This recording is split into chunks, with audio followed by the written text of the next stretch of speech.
Здравствуйте, дорогие учителя и ученики школы номер 154. Мы продолжаем свой репортаж филиальной школы 91. Сегодня, 29 ноября, прошел конкурс чтецов на тему «Мой Казахстан» под руководством учителя русского языка и литературы Бархат Абитбековны. Давайте послушаем чтение наших учеников. Казахстан, родина моя, любимая могучая страна. В ней люди мирно все живут, красивую природу берегут.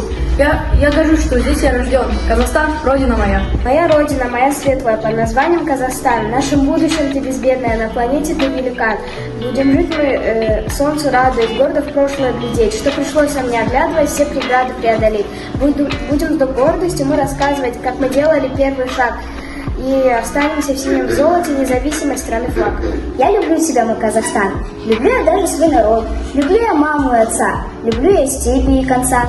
Люблю я даже нелюбимых. Любовь моя непоколебима. Казахстан мой любимый край. Все, что хочешь, здесь выбирай.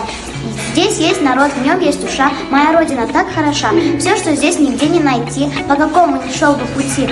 В этом крае краше земля. Казахстан, как я люблю тебя.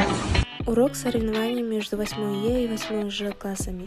Тема «Что сделала именно Ромео и Джульетта бессмертными? В чем чудо тайных образов и любви?» Отдайте руку, дайте, решайте вознести мне вдове долю Джульетты.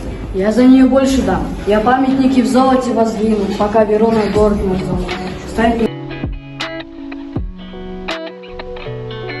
С целью развития коммуникативных умений учащихся, умений грамотно отстаивать свою позицию, 29 ноября в 11 классах Гульнар Журабековна провела дебаты на тему «Объемов положительный или отрицательный герой».